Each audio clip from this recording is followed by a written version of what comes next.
Guys, I want you to watch this clip and tell me if you think it looks a bit problematic.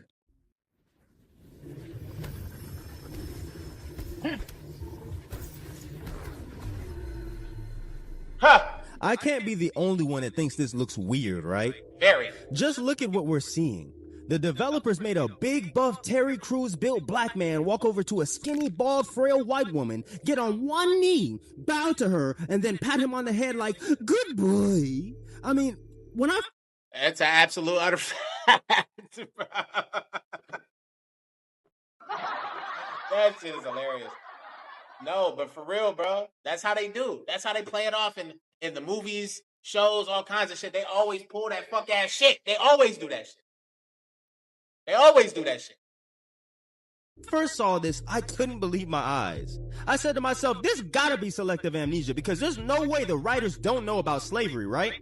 I mean, who thought this was a good idea? And I don't want to hear y'all in my comment section saying, dude, it's just a game. Besides, Geras isn't even human. You're missing the point. First off, you're right. Geras isn't human, but let's be real for a second. We all know that Geras is supposed to be a representation of a black man. And whether you like it or not, imagery still carries weight. So when you put a dark-skinned character on his knees getting patted on the head like your favorite dog named Rufus, it makes you question why they would even put this shit in the game. Especially once you realize that Geras is confirmed to be Kronika's slave. And no, I am not exaggerating. His entire purpose is to serve her every command. But what really makes this strange is that on MK1, Liu Kang, an Asian man, treats Geras like an equal and even calls him a friend instead of treating him like a pet. So it's very interesting that when a white character was in charge, they made her a slave master to a dark-skinned character. But when it's a different race, now they're friends. And look, I'm not accusing anybody of anything. That's not what this video is. All I'm doing is making an observation. I'm showing you the evidence. And by the end of this video, I want you guys in the... Look, I'm with him. I'm with him. I'm not about to watch the whole entire video. I don't feel the need to. I already get where he's coming from. 100%. I already know what time it is. I already know how these motherfuckers operate. So yeah, I'm hit. I'm privy. I'm privy to how these motherfuckers operate, bro. So, I mean, shit. It's all good. It's all good. I mean, that's how they operate. But guess what, though? We can create our own shit. And guess what? We can flip it on its motherfucking ear around this bitch. What? Man, come on now, man. Big choppers in the motherfucking building. Big chopper in the motherfucking... One more time, bitch. You feel what I'm saying? Let's get it, man. I'll watch a little comment section to let me know. Does Mortal Kombat have a problem with black characters? I think because so. If you think this situation with Geras was just a one-time thing, man, we need to talk about what they did to my boy Cyrax. No, it's not. Because when you actually look closely at his history across every single timeline, you start to notice a weird pattern of how the right treat his freedom. So, in the original timeline before Cyrax became the Yellow Ranger, I've been wanting the same thing. There are not a lot of black characters, but then again, it is a martial arts movie, so it makes sense to have a lot of Asians. I mean, hey, that's all good, man. That's totally all good. But at the same time, you got to really think about the core of history as well, my friend. Asians wasn't the one who created martial arts. Bet you ain't never thought about it like that before. They haven't. They did it. They did it. It's actually black folk that created martial arts, my friend. The original forms, it came from like the slave and shit like that, with the shackles and shit like that. You know what I mean? That's where it came from. They started martial arts as an ultimate motherfucking defense for ourselves. That didn't even come from Asians. Even though we love the Asian culture, we love how they embraced it. They took it everywhere. They made it vast. They made it fucking large and shit like that. You feel what I'm saying? It's strong. I love that, bro. I love the Asian community, bro. You feel what I'm saying? But I'm talking about, but not the Klansmen ones. You know, there's all kinds of Klansmen folk everywhere of all different colors, races, creeds, and all of that shit. But I like the ones that's really, really about culture, about people, about background, and about building. You feel what I'm saying? But yeah, man. Yeah, bro. Every nation has its martial arts and shit like that, man. What's happening over here is they're talking about how Mortal Kombat, and I see this in not just Mortal Kombat, I see this in a lot of shows, a lot of movies, all kinds of stuff, bro. But they're talking about how they always have this black character, and it's always got to be beneath and low and under the white character. This old Chronicle, old frail ass, little white ass, skinny ass broad, got all this power over this dominant big black male and shit like that. How, you know, imagery is powerful. That's what a lot of people look in the entire globe, man. Regardless of how you look at it, imagery is very, very powerful. Why would you feel that this is okay? Like, you don't know history, like you don't know background to a lot of this shit. How would you think that is cool? You know, bro, nobody wants to bring it up. Everybody wants to not recognize the shit. And it's like the small things, the small details build up to the big details, build up to, and basically the small details are just the small versions of the major details. So, like, dog, you have to recognize and collect all these things and piece it together and piece up why they're doing this. Why are they showing things like this? Why is it that a white man can go ahead and play a Native American and an original, aboriginal motherfucking indigenous fucking being? He can play Christ, he can play anything, and that's not even, it's not even on point. That's not even what it is. It's crazy.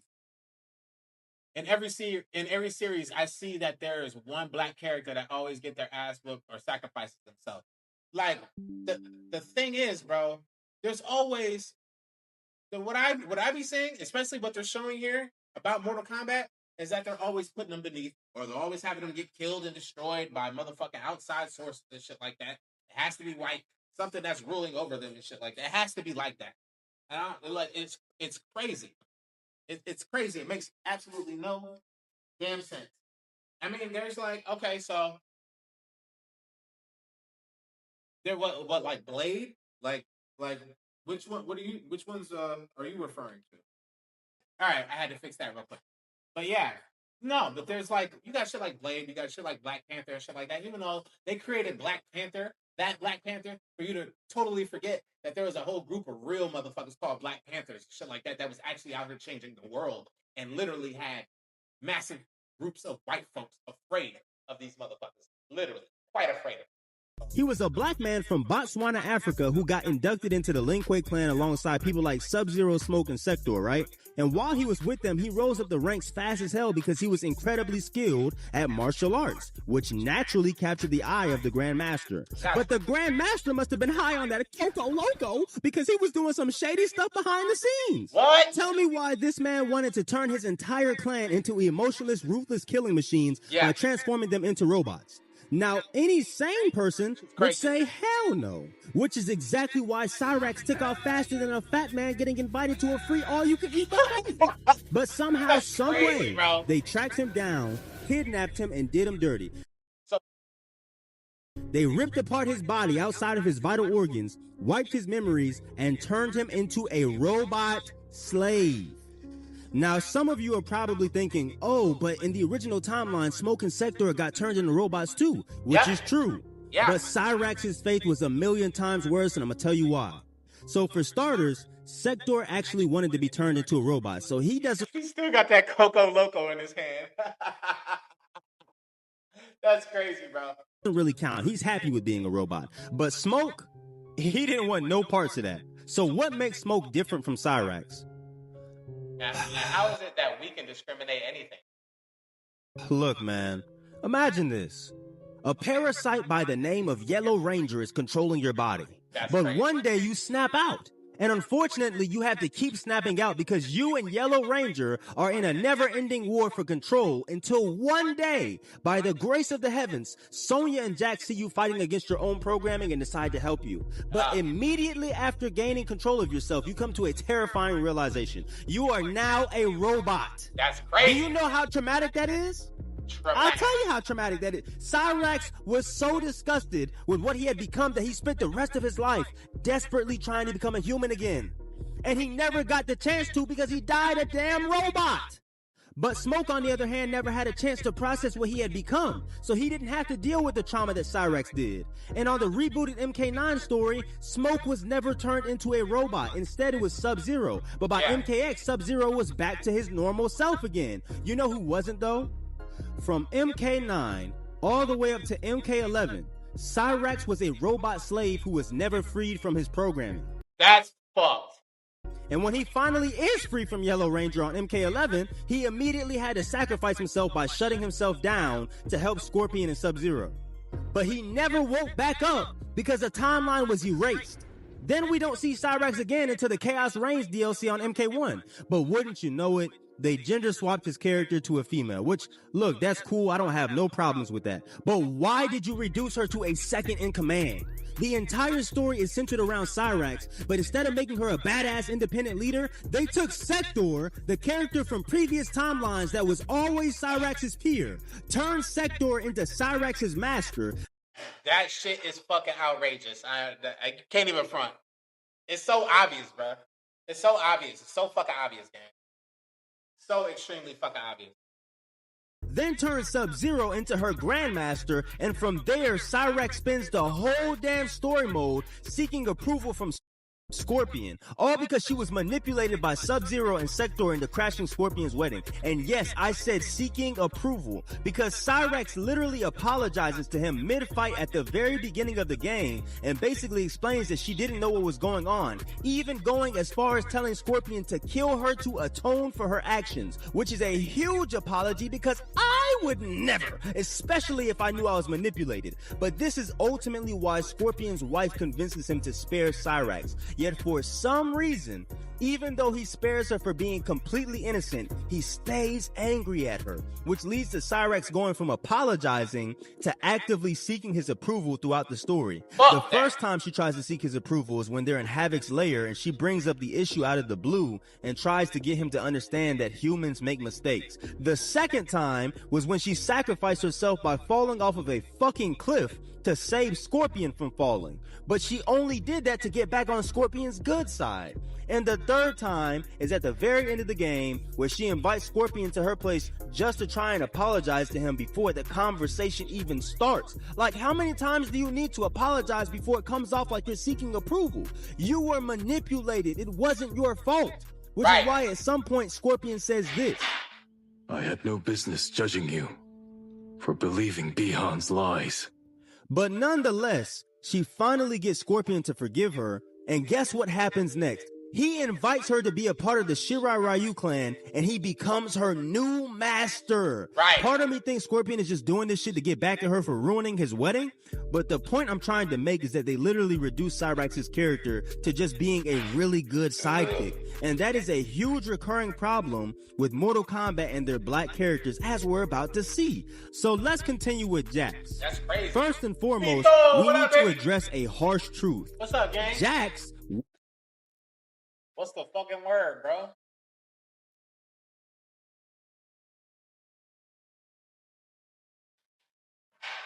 What's the word, G?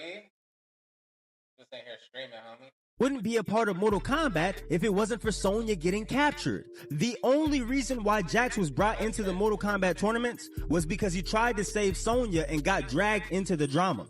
So if you're a Jax fan, you technically have to thank Sonya for him even being on the roster. But at the same time, this exact dynamic... He on point with everything the nigga talk about. Stop playing, nigga. He treated as a sidekick. His sole purpose in the grand scheme of the narrative is just being there to help back up and protect Sonya. Outside of that, the writers rarely let Jax do anything truly monumental that allows him to stand alone as an independent powerhouse. For the longest time, the main thing that made him stand out visually was the fact that he has two big-ass metal arms. Now, it's worth noting that in the original... I mean, it's facts, bro. Like, dead ass. That shit don't make no fucking sense, bro. Original timeline around MK3 and MK4, Jax was wearing metal sleeves over his actual arms to enhance his strength, until this was retconned around MK Deception to basically imply that he willingly went through surgery to replace his own arms with mechanical ones. But later down the line, the writers thought it would be an amazing idea to put him through a crazy amount of trauma. So by the time we get to the MK9 reboot, Ermac, the telekinetic ninja that thought he was Darth Vader and shit, he pulled up on Jax and used the force to rip off both of Jax's biological arms. Fortunately, Jax somehow survived, but he survived one of the most brutal, traumatic mutilations in Mortal Kombat history and was lucky enough to have robotic arms built to replace his original arms. But as the timelines progress, Jax's story becomes a straight up fucking tragedy. After getting brutally murdered by Sindel and MK9, he's resurrected as a mind-controlled revenant slave for Quan Chi until Raiden finally frees him in MKX. And out of all the characters who went through that same hell, Jax is the only one the writers decided to give severe crippling PTSD. His trauma was so bad that he chose to retire from Mortal Kombat completely and become a farmer just so he could live a quiet life with his wife. But the writers couldn't let the man just have his peace. Instead, they wrote the story to frame him as a detached, borderline deadbeat dad to his daughter Jackie. Then they forced this man right back into the Mortal Kombat conflict while he's still actively suffering from psychological trauma. And it becomes so bad that by the time we reach MK11, all he cares about is making sure his daughter, the only thing he has left in the world, is safe. And how do the writers exploit that? They have him serve Kronika as a villain, completely taking advantage of his broken mental state just so he can protect Jackie. But once again, he serves no monumental role, and he is reduced to a servant and a support character until the heroes finally convince him to switch sides. By then, the damage is done. He barely accomplishes anything, and the timeline gets completely erased. So fast forward to the MK1 timeline, and his character is completely dropped from the main story. Bruh, you can't make none of this shit up, bro. You can't make none of this shit up, bro. This shit, bro, it's not cap. It's not cap. Straight the fuck up, man. That shit is wild. Damn, bro.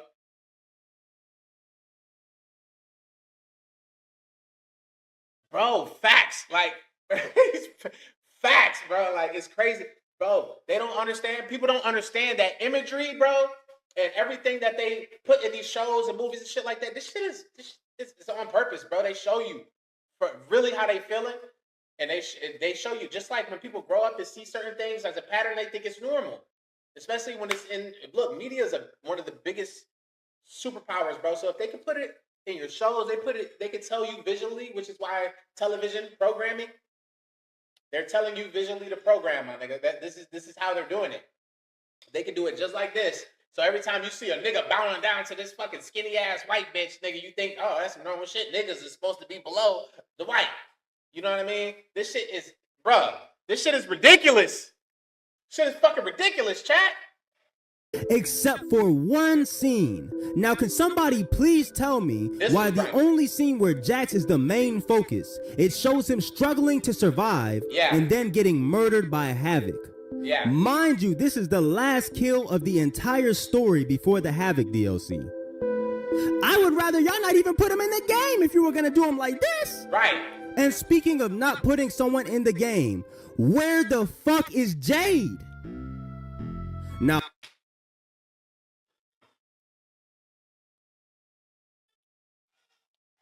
where the fuck? Look, man, you can't make this shit up. You can't make this shit up. You cannot make this shit up, bro. This shit crazy, bro. They did all the niggas in Mortal Kombat grimy, bro. And don't stop there, bro. They do this shit in DC Comics. They do this shit in Gotham. They do this shit in bro, I'm telling you, bro. This is not it. They do this. Go pay attention to all the niggas in every motherfucking show. On major shows and shit like that, right? Go peep how they get treated throughout the show for the most part, nigga. 89, 90, 95 motherfucking percent of the time they get shitted on. Shitted upon. Now look, I gotta get this off my chest because I fuck with Jade the long way. But Mortal Kombat stayed doing her dirty. In her very first game appearances in MK2 and MK3, she's clearly a brown-skinned woman. Then y'all make her light-skinned by MK9. In the Mortal Kombat Annihilation movie, she was a full-blown Asian woman. And now in the new Mortal Kombat 2 movie, y'all gave her the Amber Rose except way less crispy. You literally got people online comparing her to Avatar Aang. Why are y'all doing this to Jade? Guys, it is not that hard to get.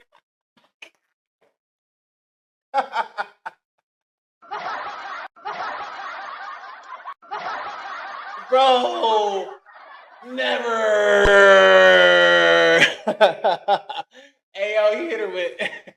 Bro, you need to see this picture, bro. This shit is crazy. 1 second. Bro. Bro, hit her with Avatar Aang, though, bro. That is outrageous fucking work. outrageous motherfucking work, dog. Bruh.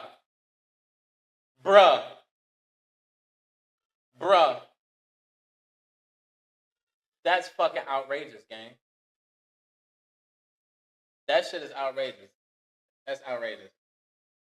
Outrageous. They're her all kinds of grimy. But even if y'all do get her character look right, her character writing is still fundamentally flawed. And for you to truly understand what I mean, we have to look at the role that Jade plays in Mortal Kombat. As most people who follow the lore know, Jade is Katana's royal bodyguard. So her sole purpose is to protect Katana at all costs. But to me, it feels like Jade is just Katana's personal slave dressed up as being her best friend. Think about it. What does Jade actually want for herself? Right. Nothing. The writer at all, bro. Didn't give her a single personal goal. If Katana is angry, Jade is there to comfort her. If Katana is in danger, Jade is there to save her. If Katana turns her back on Shao Kahn, Jade turns her back on Shao Kahn. And some of y'all are probably like, but Shao Kahn's a dictator. Of course she'd turn her back on Shao Kahn, wouldn't you?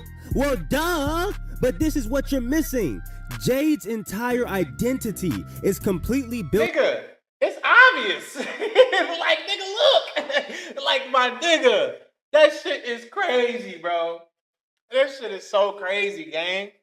Like, but it's for real, bro. He is not capped. That nigga ain't told one lie yet, bro. Around serving Katana no matter what, even if it means turning her back on the very person that gave her the order to protect Katana in the first place. And nothing proves this more than what I'm about to show you on MK11. Watch this. By the gods, it's true. This is what I become. Blame your loyalty to Katana. It led directly to our death. Then so be it. I would not trade Katana's friendship for anything. It is pitiful you choose servitude. Guys, even Revenant Jade calls her relationship with Katana servitude. And what makes this so wild is that Revenant Jade proves to us that she's so brainwashed into... You want to know why? And there's a lot of shit you're not thinking about in a lot of ways, bro. Because you don't see it. You don't see it because you've been sheltered from it. You've been blinded from it. Bro, this ain't just it, bro. This is just the surface in how they do it in fucking comic books, shows, movies, TV, all that shit. Again, television programming, my nigga. Straight up. It's a real rap. It's real facts, bro. But there's a lot of shit you're missing, though. This shit is happening. This shit is real life, nigga. This shit, I'm telling you, man. This shit, we would love for shit to just be as simple as we could just live our lives and have all the freedoms and all the rights and all the actions and all the access that anybody else can get naturally, right? That's how it should be. That's not the case. It's not the case. And they do a lot of shit like this. Like this, bro. We wish it was the motherfucking case that we had all the rights and freedoms and actions and access that other people can have, but it's just not, that's not the real reality. You know what I mean? And they apply this shit in movies, they show all this type of shit, bro. And this is how they do the characters. Straight up, because this is how they feel. This is where they want motherfuckers' perspectives and minds at. You know what I mean? It's real rap. It's real rap. Serving Katana, that even though she blames Katana for her own death and secretly resents her for it, she still can't let go. Instead of the writers letting her leave Katana behind to become her own independent leader, we see her choosing to serve Liu Kang and Katana as her emperor and empress. Shit was already bad enough that during the Sindel massacre in MK9, Jade suffered the most brutal death out of everyone when Sindel shoved her hand into Jade's stomach and ripped out her heart. But then she gets turned into a mind-controlled revenant slave by Quan Chi, only to receive a fraction of her freedom back once Quan Chi dies, just to turn around and serve Katana, the very person she secretly resents, for getting her killed? What the hell is going on here? Then y'all don't even put her in MKX. Y'all put every other revenant from MK9 in the MKX story, but you left out Jade. And I could understand if you were setting her up to play a big role on MK11, but you didn't. And what makes it even worse is that Katana has a gameplay variation on MKX called Mournful that basically has all of Jade's signature moves. But it's like at that point, just put her in a fucking game. And wouldn't you know it, they did the exact same shit in MK1. Jade is nowhere to be found in the main story, but they introduced a cameo system in the game where non-playable characters serve as assist characters in battle. And they came up with the bright idea to bring back Chameleon and give her some of Jade's moveset Dog, the disrespect is real. Why the fuck do y'all keep doing Jay dirty? Can you please just do Jay justice once? Just for once. Look, I know I can't be the only one that feels this way. So if any of you guys feel the same way I do, look, please flood the comment section saying justice for Jay. Let's make this shit loud enough so that if anyone from NetherRealm is watching for whatever reason, they can see exactly how many of us actually give a fuck about Jay's character. I'm sick and tired of seeing Jay get pushed into the background and treated like a goddamn lapdog. And of course, this isn't the only person they do this with. They even do this to Jackie Briggs. All they did was copy and paste Jax's entire narrative template onto his daughter Jackie. They both joined the military, they both rely on high-tech metal arm enhancements to stand out visually, and worst of all, they both play the exact same role of the subservient sidekick who exists purely to prop up the more prominent white characters in the series. For Jax, it was Sonya Blade. For Jackie, it's Cassie Cage, the daughter of Sonya and Johnny. And because they made Jackie too much like her father, she's boring as fuck and doesn't have no real identity. And to be honest, that's probably why a majority of the fan base doesn't even care about her. I have never in my life heard anybody say that Jackie Briggs is their favorite Mortal Kombat character, and I doubt I ever will. But the disrespect gets even worse. Everybody hypes up Cassie. Why do you think that is? Come on, man. When you look at the power gap between her and Cassie This shit is by design. This shit ain't by no motherfucking mistake. Cage.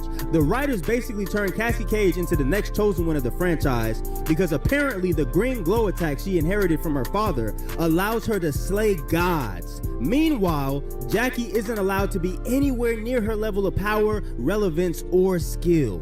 At least with the other rivalries or sidekick duos within the franchise, it's somewhat debatable who would win in a fight. But NetherRealm has this little girl Cassie out here single-handedly whooping on Shinnok, the elder god that's supposed to be so powerful even Raiden has a hard time dealing with. And poor little Jackie is standing off to the sidelines crying because she knows she's unimportant. And unfortunately, I am so certain that we'll never see Jackie do anything as remarkable as Cassie Cage. And that's if they ever bring her back. But speaking of remarkable, I want to talk about Jax and Jackie's character endings on MK11 because nothing highlights the writer's total lack of imagination for these two characters quite like their arcade endings. And the only reason I'm bringing this up is because apparently, even though most of us don't look at the MK11 or MK1 arcade endings as true canon, due to all this multiverse stuff happening within the games, every character ending is considered true canon that takes place in different timelines created by the Hourglass. But let's jump back over to Jax. Now, to be fair, when you beat the game with Jax, he actually gets a happy ending where he uses Kronika's hourglass to rewrite history, stop black people from going through slavery, and ensure him and his family live happily ever after. But look, I'ma just call it how I see it. This shit comes off racist as hell. And if you don't believe me, watch this. Scorpion is Japanese. And his character ending, why didn't the writers make him go back in time and stop America from bombing Hiroshima and Nagasaki? Because that would look weird, right? It's not even a part of his character arc, and the same thing can be said for Jax. When has Jax ever shown a strong pull towards race or slavery? The answer is never. So why would you make Jax's ending the Wakanda forever? You should have gave that to Geras. He was literally a slave. Instead, you made him kill himself because all he wanted to do was get some fucking rest. But Jax's ending literally comes off like you're trying to pander to black people because you know how blacks have been treated throughout history. You don't do this shit with any other race in the game. Why? Think about these things. And it gets even worse when you look at Jackie's character ending. So while her dad is busy becoming Black Panther and fixing the issue of slavery without somehow erasing himself, the writers decided that in Jackie's character ending, instead of using her newly obtained godlike powers to do something cool or make her life better, she warps reality so that her father never goes through trauma, which ultimately leads to her parents never meeting and her never being born. So she erased herself from existence. Y'all gave her one of the saddest, most traumatic endings in the game. And I know it's sad because I saw people in the comment section of her character ending video say they cried. But I guess black people and trauma just go hand in hand, huh? Right. We can't even have any black leading characters because Kai, the guy who was literally trained by Liu Kang to be the next chosen one of the entire series, was stripped of that exact opportunity. In MK4, the very game he was introduced in, and notice I said introduced in, he has a conversation with Raiden where he tells him that he doesn't want to be a Shaolin warrior anymore and that he wants to travel the world to find his soul, which is cool, but this is his very first game. What was the point of introducing him to replace Liu Kang if you're just going to get rid of him completely? Shit, what was even the point of Raiden giving Kai his legendary lightning staff, which grants him immortality and probably even more abilities if we're never going to see him use it? And then you guys wonder why everybody hated Kai. You didn't even give the man a chance to develop. Which is crazy because in that same game, Katana offers Liu Kang a chance to settle down and rule Edenia by her side. But Liu Kang basically tells Katana, bitch, I'm married to Earthrealm. I can't be with you. What? That would have been a great opportunity to not only expand on their relationship, but also give Kai the chance he needs to show us what he's made of. And honestly, I think the narrative would have been a lot better if Kai tried to leave on his soul-searching journey only for Raiden to tell him he has to stay because someone needs to fill in for Liu Kang while he's gone. Then, if you guys still wanted to kill off Liu Kang during Deadly Alliance, all you'd have to do is make his death occur in Edenia instead of Earthrealm. And speaking of Deadly Alliance, why isn't Kai in that game? Deadly Alliance is the game right after MK4, so even if Kai did leave, he should have got the news that Liu Kang was murdered and immediately felt the spirit to get involved with Mortal Kombat to avenge his friend. That way, we could actually see his potential or see him do something of importance, especially with the lightning staff. But of course, that's not what happened. Conveniently, after Kai trained with Earthrealm's greatest martial artist to replace him one day, what did they say on Avatar? And when the world needed him most, he what? Well, he didn't just vanish for one game, he vanished for damn near all of them. Right. After Deadly Alliance, he makes a brief appearance in Mortal Kombat Deception's Conquest mode as an NPC, where he gives Raiden's lightning staff to Shujinko in Outworld so Shujinko can give it to Kung Lao. They put him in the game for all of 1 minute just to make Raiden's gift, which was basically a divine passing of the torch, signaling that he was destined for greatness, and made him give it away. Unfucking believable. So that's why by the time we reach Mortal Kombat Armageddon, the only other Mortal Kombat game outside of MK4 where he actually makes an official appearance, the legendary lightning staff is replaced by a damn spiked club. It was already bad enough that a potential Liu Kang level fighter does absolutely nothing of importance during the story. But now he goes from divine weapon gifted by Raiden, the Thunder God, to Flintstones, meet the Flintstones. Dog, what? Y'all didn't even give him his signature handstand fighting stance from MK4 that makes him unique from other characters. When it comes to him, you guys didn't even try. His appearance on Armageddon was trash. Then we never see him again. The one character who could have been a dominant black leader is just thrown away in the garbage. Very convenient. But the next character is arguably even worse than him, and his name is Darius. Now, with Darius, I want you to pay very close attention to how smart his character was written in the lore, because it makes his character assassination 10 times worse. Darius was introduced to us in Mortal Kombat Deception, and if we read his character bio, this is what it says. I am Darius. There are many in the realm of order who would call me a terrorist, but to the true patriots of Sudan, I am a hero. I fight against the rule of an oppressive regime. Now, the reason I'm highlighting this is because he claims he's just a leader of a resistance movement fighting back against an oppressive, tyrannical government. And at first, it sounds like he's just a freedom fighter until you do some research and you realize he's just as bad as the government he's fighting against. And to really put this into perspective, you need to understand how ridiculous Order Realm's government is in the first place. The only thing that matters to them is whether or not a law was broken. So for example, on Mortal Kombat Deception, Hotaru sends Shujinko to jail because he stayed out past Order Realm's curfew time. That shit was ridiculous. They had that nigga locked until he was old. It's like, dude, that nigga didn't get out until he was well into his fucking 70s. Some shit like that. This shit, dog. Which is dumb as hell, but hey, I guess that's how their laws work. Yet there was one huge problem with this. They sent him to jail for years, all because he stayed out past curfew. And the worst part is, Shujinko didn't even know they had a curfew time to begin with. He was new to their realm. And instead of giving him a pass, they locked him up. You see, the problem with Order Realm's government is that they don't look at the context of the crime. They look at the crime by itself. So I don't even blame Darius for being rebellious, but I do question how his character was written and why they let such a potentially great leader go to waste. So listen to this, right? Darius's character was such a genius that he orchestrated one of the most twisted recruitment strategies in the entire franchise, using the government's own rules against them. This man went out of his way to hire an assassin to murder the family of one of Order Realm's most loyal and highly skilled guards, Dairu, knowing that he would become so enraged that he'd do something irrational enough to get him sent to prison. And sure enough, he did, because Dairu was so blinded by his emotions that he tracked down the assassin and murdered him to avenge his family, only to be shown no mercy by the government, who gave him a life sentence for his actions. But this was a part of Darius's plan all along. He predicted that Dairu would end up in prison and become so bitter towards Order Realm's government for not looking at the context of his actions, or at the very least giving him some type of leeway for being a loyal guard to them for years, that he purposely staged a prison break where he offered to free Dairu from his life sentence only if he joined his regime. And guess what? It worked.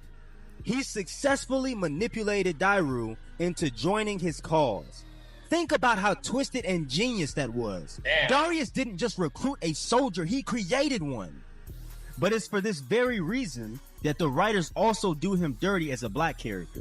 Instead of giving him a righteous, sympathetic motive for fighting oppression and recruiting people in a morally just way, they turned one of the few black men on the roster into a gang-leading terrorist that roams streets and prisons, recruiting people into criminal activity while destroying families and creating a cycle of trauma similar to street violence. And I'm not saying that a black character can't have some of these traits. I'm just saying it looks really bad when he falls under the black stereotype of being a thug.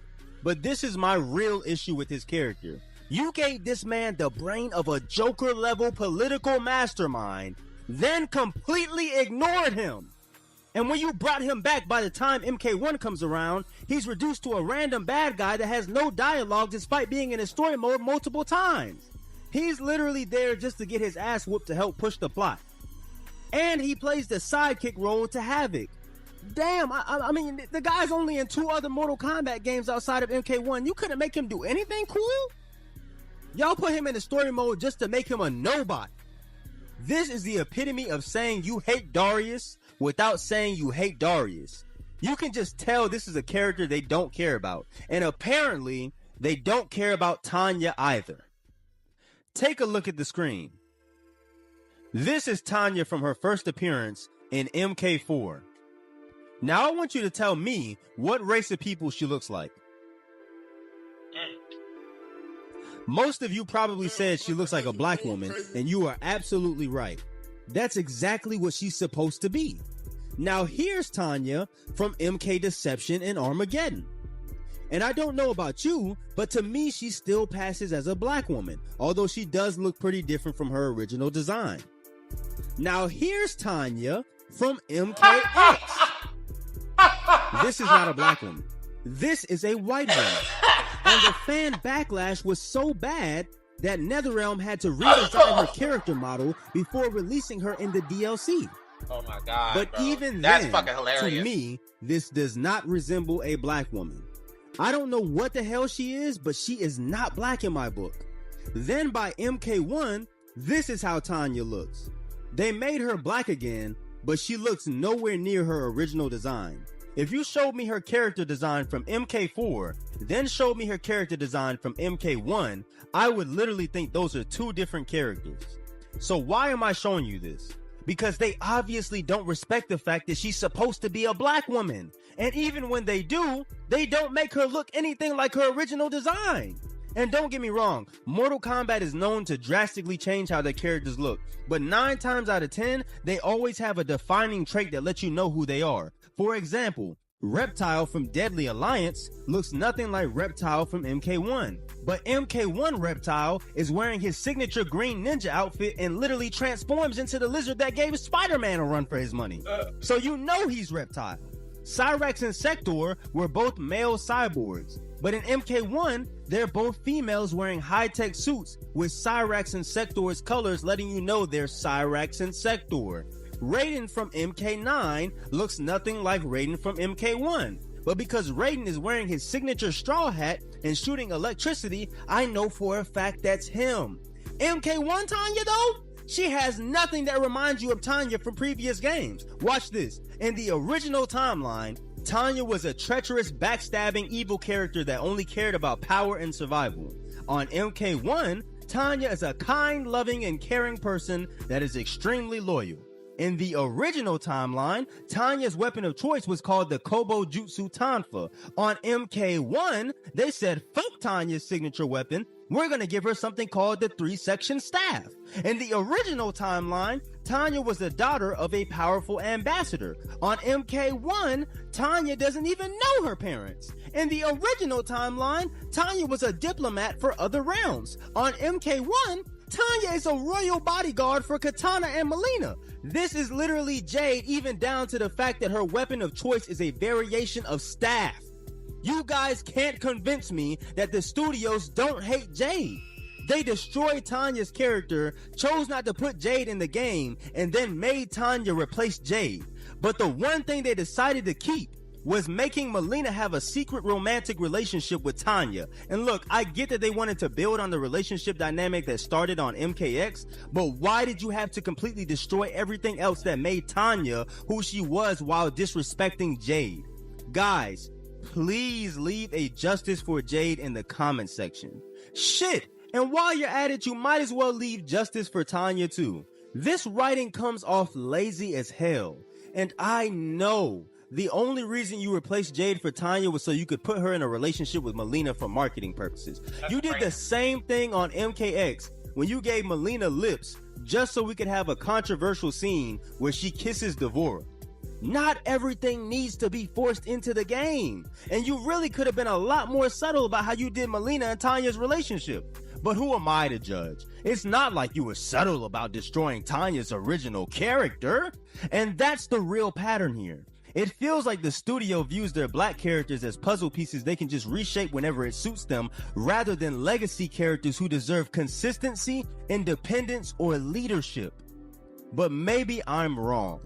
So therefore, I personally ask you guys, does Mortal Kombat have a problem with black characters? And guys, please try to be respectful in the comment section. I know how triggering this topic could potentially be, but the last thing I'm trying to do is start a race war. Again, these are just observations I made that I felt the need to talk about. But at the end of the day, all I want is better storytelling and better treatment of the characters, especially the ones mentioned in this video. So with that being said, if you want to show some support to the channel, like, share, and subscribe to be a part of the Heavenly Army, not to be confused with Heaven's Army, and together we shall overcome the physical.